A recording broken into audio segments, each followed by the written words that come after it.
And we're back on Southern Indiana Now. I'm Kelly Trask. We have a great show up ahead for you. And of course, we're going to feature guests in different segments where we can focus on the heart of being a Hoosier. With our Hoosier Heart segment, we also have Hoosier Happenings.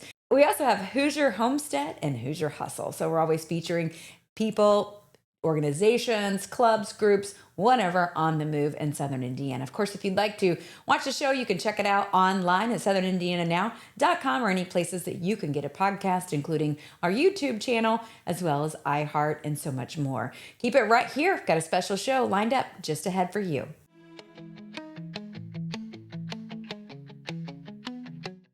And we're back on Southern Indiana Now. I'm Kelly Trask. We're talking all things fire safety right now, and we're talking with the fire marshal, Mark Gillespie. Super excited to have Mark with us today, making sure that we're keeping everybody safe as far as those household tips for your office, warehouses, everything. We're going to be talking about it all right now on Southern Indiana Now. And Mark, thanks so much for joining us today. And regardless of where you live, of course, you're the first official fire marshal in the Seymour area. But regardless of where people are listening from, these are tips that everyone can use. Absolutely. And thanks for calling. Yeah. Thanks for having me in. I greatly appreciate it. A few things I just wanted to bring up since we're in the middle of winter here. A few big safety tips would be space heaters. Yeah. That is something that we have ran into a lot in the past. And last year even, there was a time it got so cold, people's pipes were freezing and they were putting salamanders like under their trailer. We had a trailer fire just from someone trying to keep their pipes from freezing. Right. Or having space heaters in the home can also be very dangerous. We want to make sure people keep those at least 3 feet away from anything that can burn, like bedding or clothing. They're obviously even more dangerous in homes that have a lot of clutter or hoarder houses, things like that that we run into. You never want to leave space heaters unattended. Yeah. Or make sure that you shut those off before you leave. Or if you're going to sleep, we need to shut off our space heaters. And it's a good idea if we can to get rid of those outdated space heaters. Okay, so what do you mean when you say outdated? Like what are they looking like? Newer ones have more advanced features like tip protection. Like if we should keep them out of reach of pets and children, but we live in an imperfect world. So if a pet or a child does knock over the space heater, it's going to automatically shut off with those switches. All right. So does it matter, like on space heaters? So you remember back in the day, and like the Eden Pure kinds, or the kinds that are in the wooden cases, are those, quote, maybe safer? Are there certain ones that might be a little better investment? Or ones you would like if you were going to a store? I don't really have any that I would recommend. You're like, just don't buy a space heater. Or that the Seymour Fire Department would endorse. Okay, I don't mean that. I just mean like, what should people buy, I guess? I would just make sure that you buy it from a reputable retailer. Yeah, yes. Look for the safety features. And one last thing, don't have them around water unless they're designed for that, like in the bathroom or on the floor where it could get wet or something like that. Yeah, that's always a bad idea. Makes sense. Well, we are seeing like this time of year, you do see a little more fires than normal. So is that what it usually is attributed to, the space heaters? It's kind of funny. I was thinking about that last night, and I don't know if we necessarily, I think it's a trade-off because whenever it's warm outside, that's when we're going to have fires that are related to barbecue grills. Yeah, or even lightning with the weather. Yeah. Yes, exactly. Or lightning. 4th of July, that kind of things, fireworks in the summertime, but people grilling too close to their house or on their front porch. How far should that grill be away from your siding? I'm not sure if there's I think at some point common sense comes into play. Yeah. Right? The space heater says 3 feet. A grill's probably going to be a little more than that because it's going to get a lot hotter than a space heater. But we've all seen where people have them too close to their house and melt the siding on their house and things like that. But that may be an even trade-off. I'm not sure on the statistics of that. Yeah, I gotcha. Mark, let's talk about smoke detectors. How many do we need per square foot? Is there a rule for that, or is it like not per square foot? Okay. You just want one in every bedroom of the house that someone is sleeping in. For sure, you want one in the kitchen as well. In the living room, especially where people are sleeping. And don't forget the basement in homes where you have basements. And we need to make sure that those smoke detectors are working and we're changing the batteries at least twice a year. And if your smoke detector's over 10 years old, it needs to be replaced. Yeah. And at the Seymour Fire Department, we do have a smoke detector program. If someone needs to maybe runs into financial hardships or something like that, and they might need a smoke detector, we can provide up to 2 smoke detectors for a person if they need. They need to live within Seymour city limits and just come by the fire department and ask. And we usually have them so they can stop by 1019 West 2nd Street here. Okay. And I'm sure a lot of communities in southern Indiana have programs similar to that. I'm sure that they do. Awesome. And thanks to everyone who donates to the fire department. And our union also does, and the fire department provides those for the community. So thank you so much. Like Home Depot, Ace Hardware, places like that, local businesses will donate. So let's talk about smoke detectors. I know we're keeping you for a minute, but let's talk about fire extinguishers. How many do we need? How often do you need to test those? How do we test them? Do we need to just replace them every couple of years? Yeah, well, it depends what kind you buy. There are some extinguishers like First Alert that you would get at your local hardware store or Home Depot that is basically a one and done type usage. If they have a plastic head on them, those can't really be replaced. But in local businesses, we do inspect those, and at home as well. You need to do a monthly visual inspection, and that's just to make sure there's no corrosion or things like that, and that your gauge is still reading in the green and it's not low. It hasn't been discharged or anything like that. Gotcha. Okay, so just pay attention to that. Just pay attention to that, and then there's heavy duty ones, like commercial ones that you see them whenever you go out to retailers or restaurants where Corson serves them, or your local fire security company, and they're going to have you on the schedule, and they're going to take care of those people. So that makes sense. All right, I love it. So one other question: fire escape ladders, is that a good investment? I'm not going to say no. Yeah. I actually learned of someone the other day who lives on Walnut Street here in Seymour who sleeps on the 3rd floor of their home, and I brought that up to it was my daughter's classmate, and at a basketball game I brought that up to her mom and dad. What do you guys do in case there's a fire? And they brought up the ladder. So that's something honestly I've never seen used on a fire scene or anything like that. But I would see where those would be beneficial. And you better believe that if somebody is trapped, we're going to be coming. We've got our ladders, we've got our equipment as well. We'll be there pretty fast. We'll be back right here on Southern Indiana Now. I'm Kelly Trask. Hi, I'm Emery Jones, Career Education Coordinator at Prosser Career Education Center in New Albany. Are you ready to build your future? At Prosser, you'll explore 29 hands-on, high-wage programs, from aviation to culinary, welding to cybersecurity, all designed to launch real careers or college success. Prosser is located at 4202 Charlestown Road, New Albany, Indiana. Need help? Call our main office at 812-542-8508 or visit your school counselor today to learn more. Prosser, where your future begins.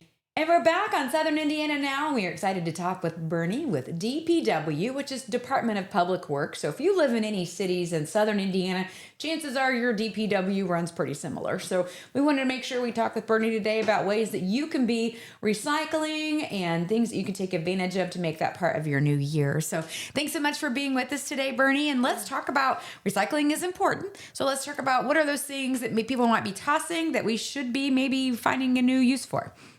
Well, the only things that we recycle are cardboard, obviously, paper, glass bottles and jars. That does not include like ceramic items, mugs, candle jars, that kind of things. Those are a different type of glass. And then we do cartons, which is relatively new. And we also do plastics, but the only kind of plastics we recycle are bottles, jugs, tubs, and cups. Okay. All right. So, and also you mentioned a really cool feature that the DPW has somewhat of a little store you can go into, and let's hear about how that works and what kind of goodies you can find. We call it the resource room, and it is open the second Thursday of every month from 10 to 2. And we just have things in there that people donate to us or that we find when we're emptying out the trailers at the end of the day.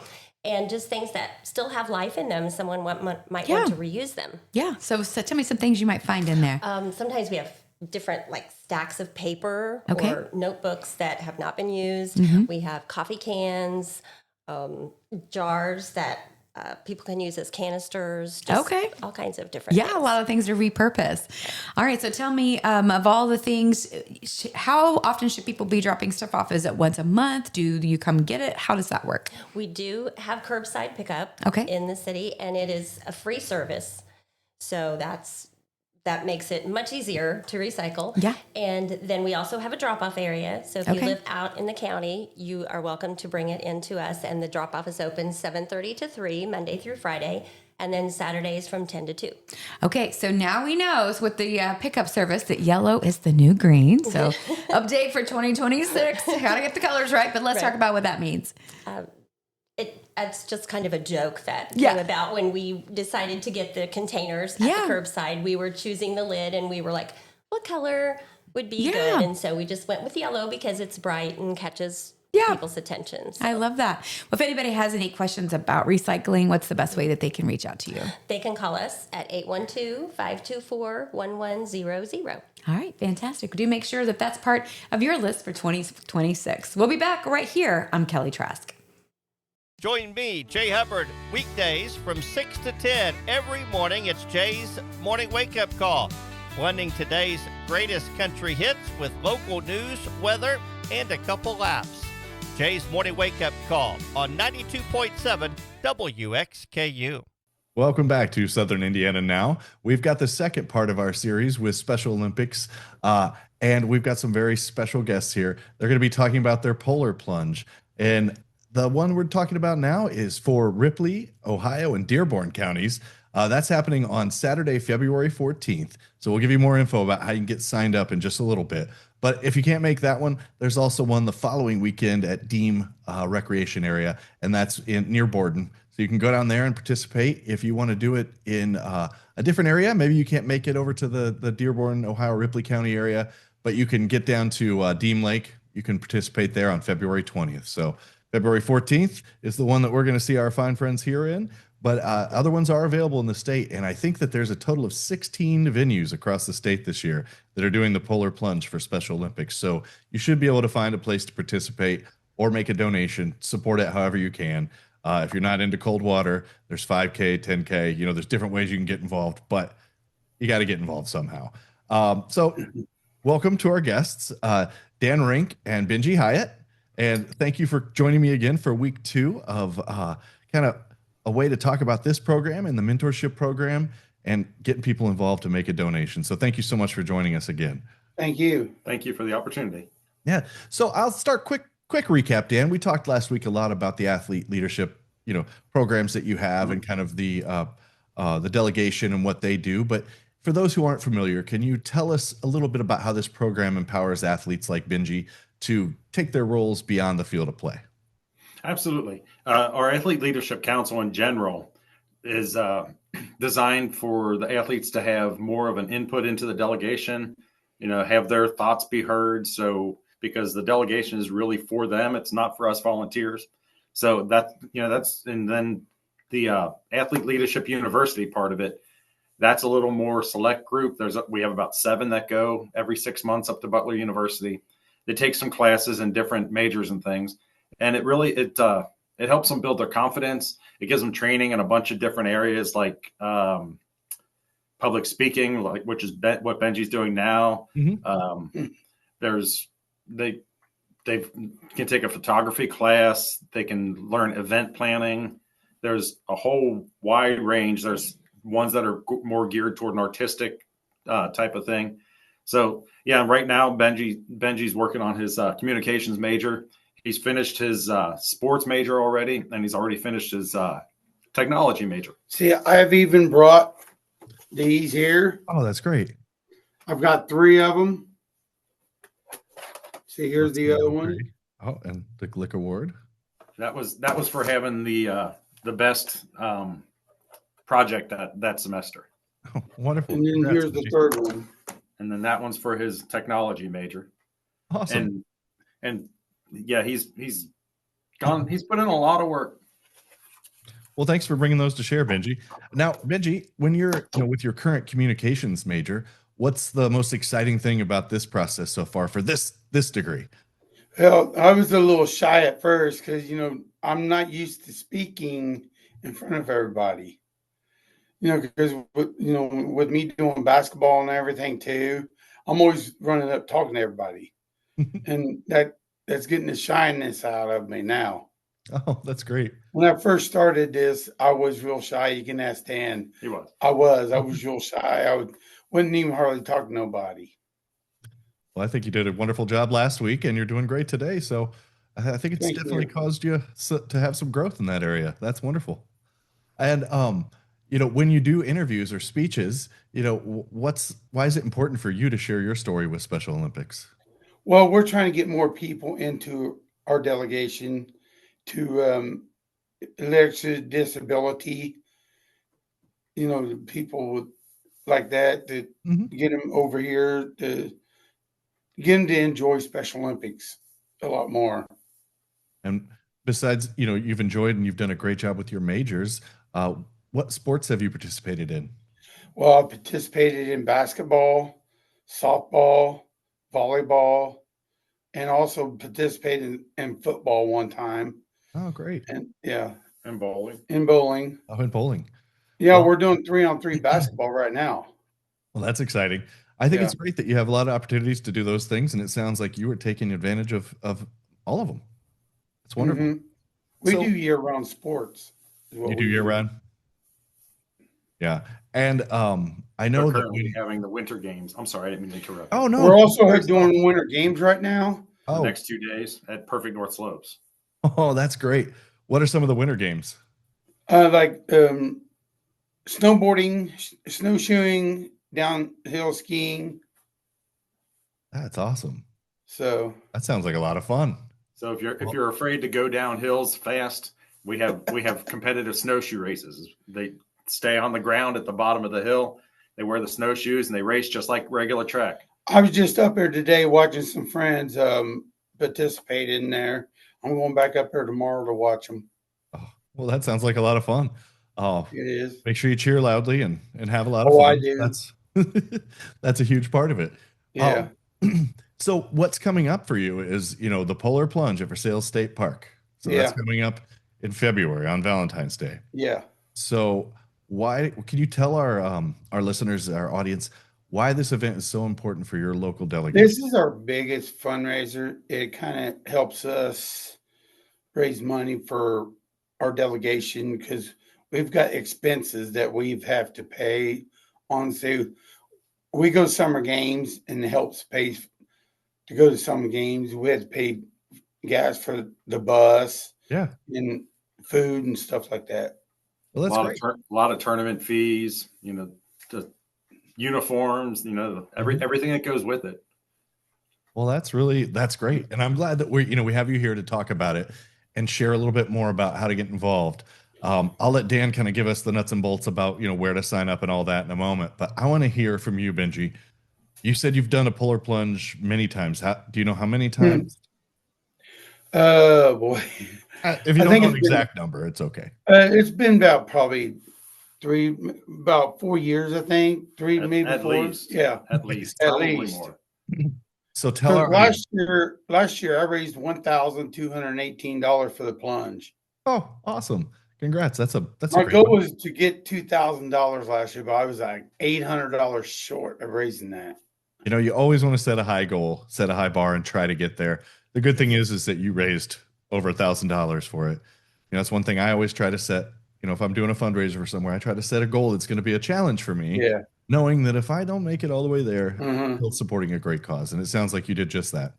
So can you tell our audience what it's like? Maybe describe standing on the edge of the water, getting ready to jump, do your plunge. What's it like at that point? And then once you hit the water and once you get out, just tell us about the experience. Well, we can't jump in. We have to walk in, but it's cold because I go all the way into my neck, and you got to get out real quick because if you don't, we have people there that jumps in the water if we freeze to death.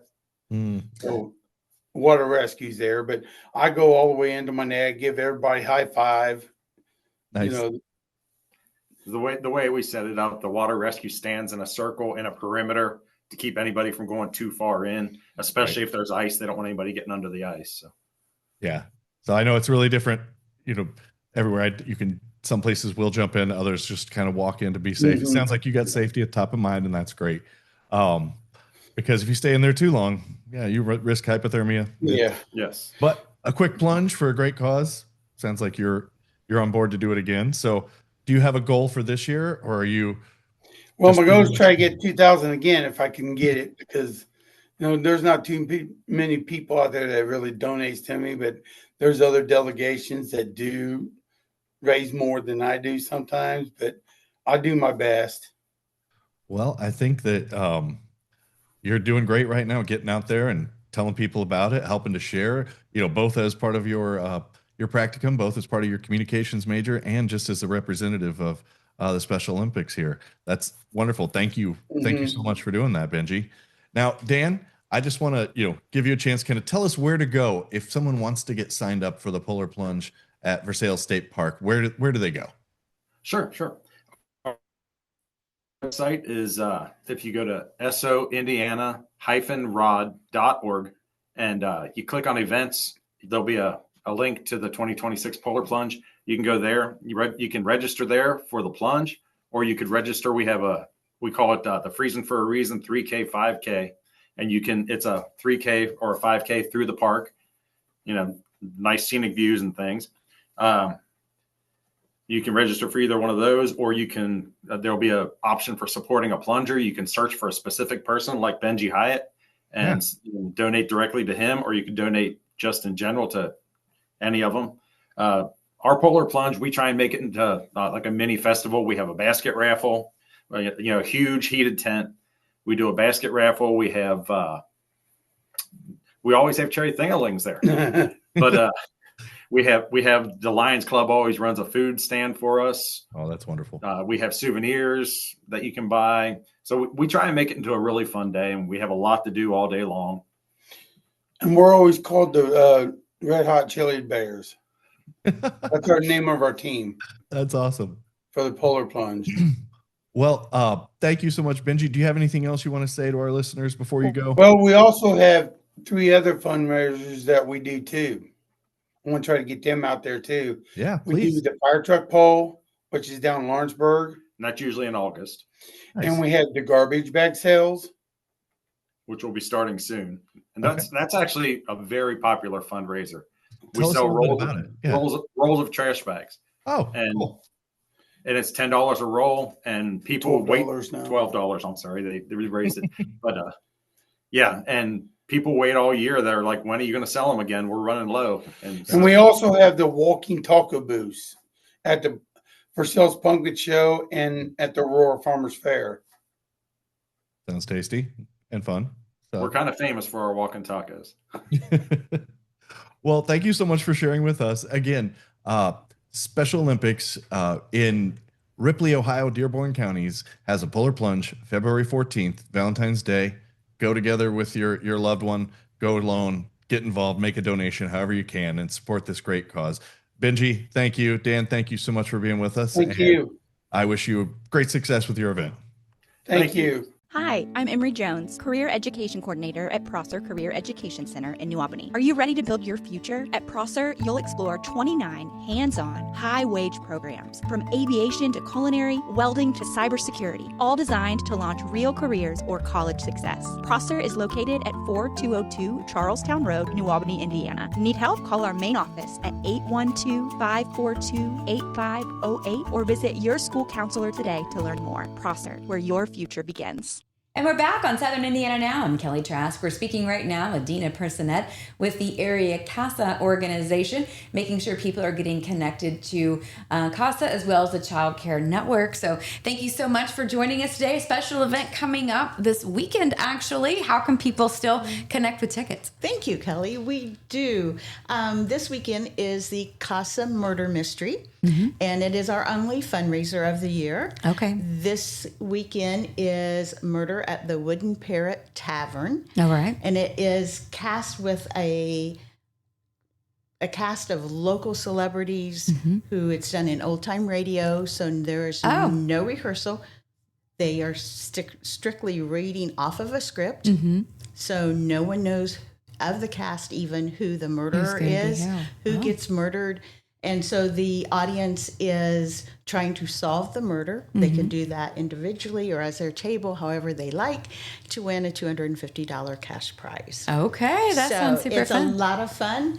I always say you don't have to be really into theater to enjoy this event, because the local cast tends to ad-lib some, and it makes it really entertaining. We do a silent auction throughout the evening, and it's at the Pines Evergreen Room. Doors will open at 6.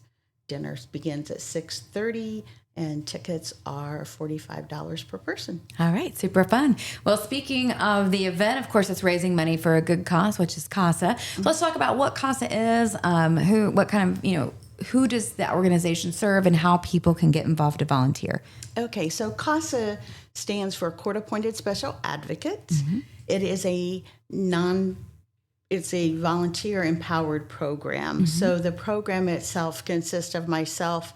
I have one full-time, one part-time staff advocate, and then the others team members are all volunteers, and we volunteer for abused and neglected children. So these are children who are placed in foster care, and we work closely with Judge McTavish and Superior Court 2, and we are currently have a wait list of children waiting for an advocate, and of approximately 40 children. Wow. We've had a huge influx the past 2 years, and we have in January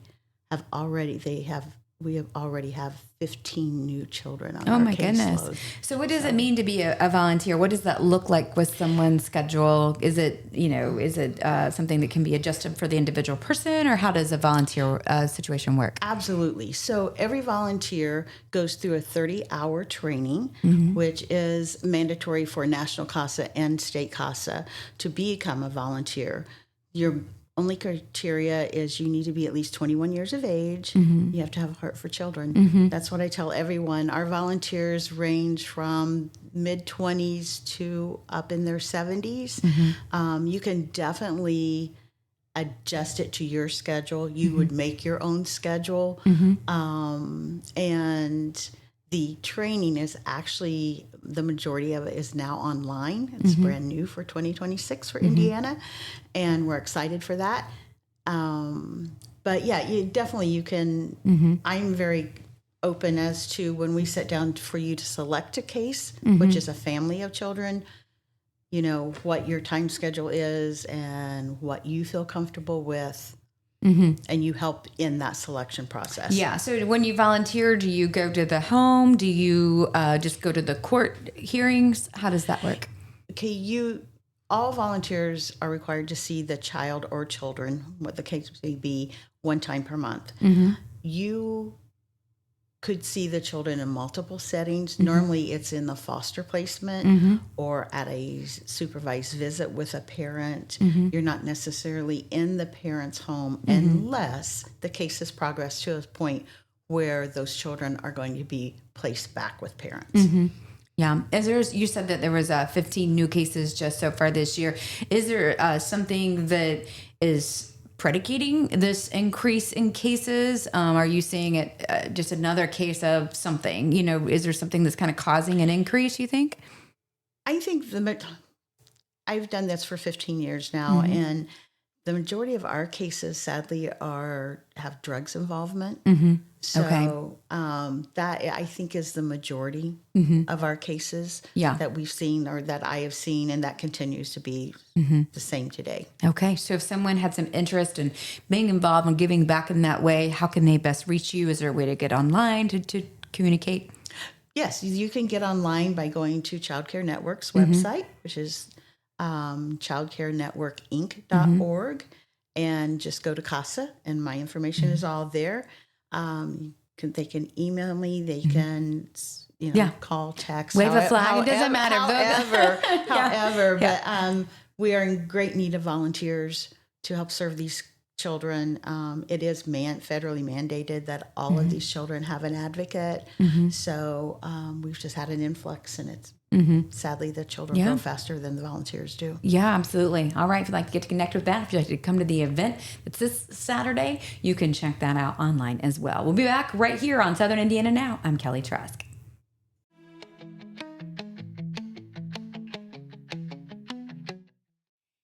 And that's a wrap for Southern Indiana Now. Do want to thank Prosser Career and Education Center for making this broadcast possible. If you want to check out some different opportunities for career for your kiddos or even for yourself, even if you're looking to level up, you can do that. Prosser, it's actually located in New Albany, but they work with schools all throughout Southern Indiana. That can be a good choice for you. Keep it right here. We'll hear each and every Wednesday on Southern Indiana Now. I'm Kelly Trask.